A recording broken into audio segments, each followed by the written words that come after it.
Hello ladies and gentlemen, and welcome back to Building a Nation with Team Canada, and today we have for you the beginning of the 2021 campaign. It's been, some good seasons that we've had so far, and this year we're looking to build on that success that we had last year and in the previous years.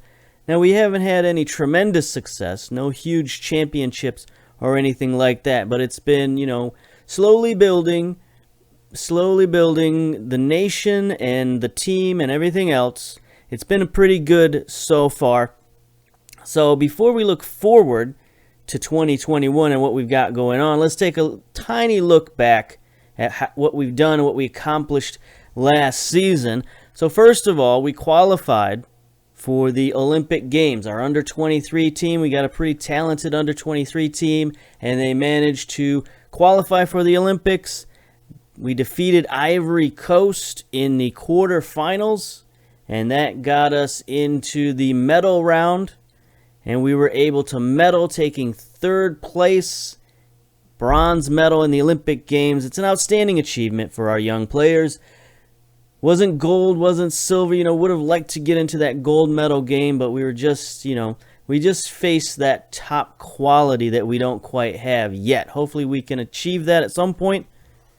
But for now, bronze medal, pretty good. That's our crowning achievement on the season. Now the other thing, our senior team also qualified for the second round of World Cup qualifying in North America. So that's our big competition this season, is we're going to be working towards qualifying for the World Cup. It's only a year away. 2022 is the first chance to play in a World Cup. We're going to get there. We just need to take care of business this season. And things are looking pretty interesting there. We can take a look at our Team Canada competitions. Say, World Cup qualifying, we're currently first in the group. Mexico has stumbled twice, a draw and a loss in 4 games. That puts them 2 points behind Canada. And we've got a game versus Mexico coming up. So all we need is a draw versus Mexico. Now, so far, that hasn't been in the cards. Mexico's been wiping the floor with us, unfortunately. So got to figure out something new. We've tried going offensive and just playing our game against Mexico. Hasn't worked out well. Tried playing defensive and dropping back more, and that hasn't played well. So maybe we need to go ultra defensive and just park the bus and see what happens. I don't know. We got to figure something out to at least capture a draw versus Mexico, and we'll give it a shot later this year. Now, of course, like most years, we begin not with the national team. We begin with Vancouver. And Vancouver will be playing in the Champions League yet again this season, and that's where we start our year versus Municipal of Guatemala. Going to play the first leg away in Guatemala, so it should be an interesting time. But I guess we can take a look at the off-season real quick and take a look at Vancouver and see where we're at. So, first thing, we always like to look at the youth. We are a youth-oriented save here because we're trying to build the nation, and the nation, of course, begins with its youth players. And we've got a new intake, a very small, very interesting intake. Only 4 players in this year's intake. And our academy is shrinking, unfortunately. It's getting a lot smaller because basically players are graduating from the academy at 17 years old now. So it's a little difficult to keep up. And of course, as they graduate, we have to keep signing them to the first team to, make sure that we guide their careers properly. But anyway, let's get to this recruiting class before we see the graduates. Let's see the new incoming freshmen, if you will. It's an interesting class with 2 goalkeepers. And actually, these goalkeepers are sorely needed, not just for the team, but also for the nation. I've mentioned many times we're very thin as a nation in goalkeepers. So the fact that we got 2 new ones, that's outstanding. The first one, Adam Melvin, 16 years old. He's an interesting guy. He's got 4-star potential, 2-star current ability, 6'3", 13 jumping reach is pretty good. His 5 pace is a little low, But other than that, he doesn't have a ton of holes in his game. I mean, he's got a lot of 10s and 11s all across the board. You know, he's very, I don't know what you'd call it, not necessarily average, because at 16 years old, having double-digit attributes is pretty good. But he's just well-balanced, let's put it that way. His technicals, nothing really sticks out. Same with his mentals, nothing really sticks out other than his leadership is pretty good and positioning. But, you know, we'll see. I don't know if this guy's got the potential to necessarily be a top-level goalkeeper, but he's definitely got the potential to be a very solid reserve player. So we'll keep an eye on Adam Melvin. Now, the other goalkeeper is a little bit more of an interesting prospect. Milan Eric, 15 years old. Look at this kid. He's got some really interesting abilities here. Aerial reach, command of area, reflexes. Already pretty high for a 15-year-old. 16 determination is sort of the keystone to this kid. He's very determined. He's going to want to improve. He's an exciting young prospect. He is a little unathletic. You know, he's only 6'1", 8 pace. I mean, he's got some nice agility. Jumping reach and fitness are pretty good. So he's just an interesting prospect, and with those 13 reflexes, that gives him, I think, a little bit higher ceiling than Melvin does. So we'll keep an eye on both of those keepers, but with a specific eye toward Eric. And we got a couple of other players who I'm not so sure about. We got Mario Carrasco, the right back, 15 years old, good physicals, you know, fitness, jumping reach. He's 6'5", so that's pretty huge for a 15-year-old to be 6'5". I'm surprised this guy's not playing basketball.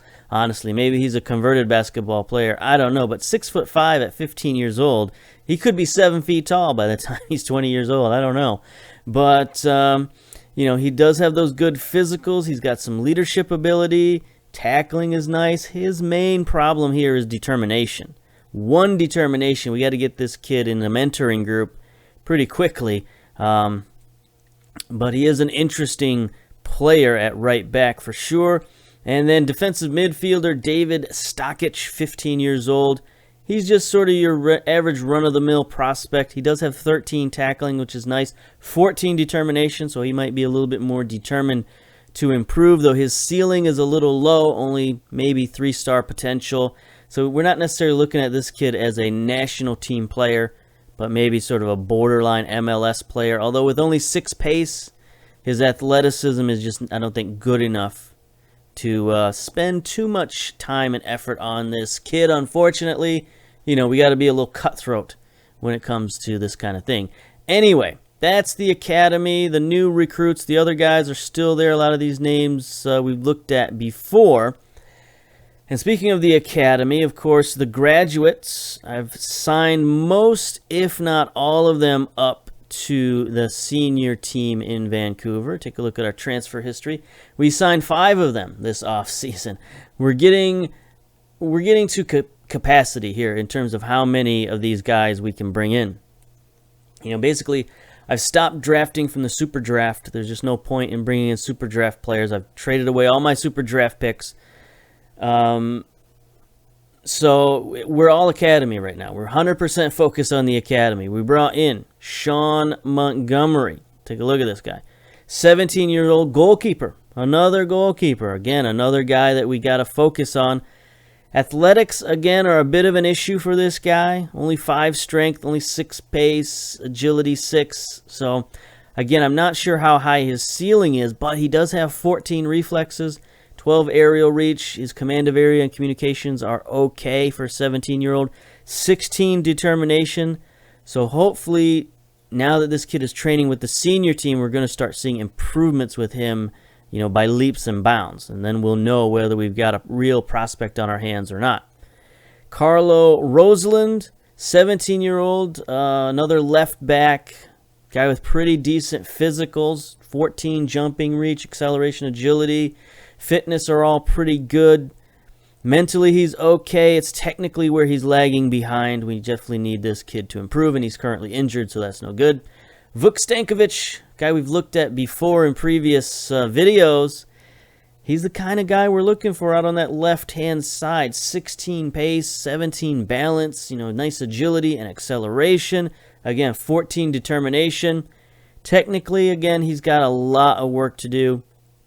His technique and his passing and all of that are definitely low, so we need, again, improvement from all of these guys.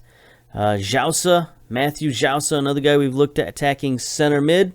Also, pretty pacey, agility, some nice physical attributes. 17 flair, so he can be a playmaker for us in the midfield. Needs to work on his vision and passing. He's got a little finishing, too, so he could maybe play striker or play that sort of attacking role that we like from the attacking center mid. So that's good. Lorenzo Campolo, right winger. Again, more speed and acceleration. He's currently training pretty well. You see he's improving quite a bit technically, and that's good because he needs it. He is lagging far behind technically. So hopefully this training will do him some good. And then we had one big signee, $725K to Toronto FC for a guy you might be familiar with, Rocco Romeo, central defender, 20 years old. He already has 2 caps for the national team. He's a guy I'd really like for him to start getting a lot of minutes this year. It's going to be tough. Our central defense is getting kind of crowded. We got some really good players, really good young players in our central defense. Of course, we got Daniil Henry there, who's our sort of our anchor man, and then we sort of rotate in the young players around him. But Romeo is an incredibly promising prospect, and I was shocked that he wasn't even a Toronto FC prospect who had been sent down to TFC2. This guy had no MLS rights to trade for. He was not on anybody's radar in MLS. It was wild. So we bought him outright from TFC2, and we're going to bring him up from the dregs of the lower league, kind of like we did with Hundle, and hopefully we get similar results defensively. Now, he's got some technical deficiencies, but I think those are easily remedied with our new training that we got going on. In terms of outgoing, not a lot happened. A lot of loanees, of course. We've still got more loanees to go. We gotta trim this roster down. But our 2 real outgoing players, Linton Houghton, finally got rid of the 23-year-old Jamaican. There's nothing wrong with this guy. If he was a Canadian, we'd be much more interested in his development. But since he's Jamaican, can't really help us out. I'm sorry, but he had to go. So we let him go, and he got waived. He's still out there on a free transfer. I'm kind of surprised. I thought he was a pretty good prospect.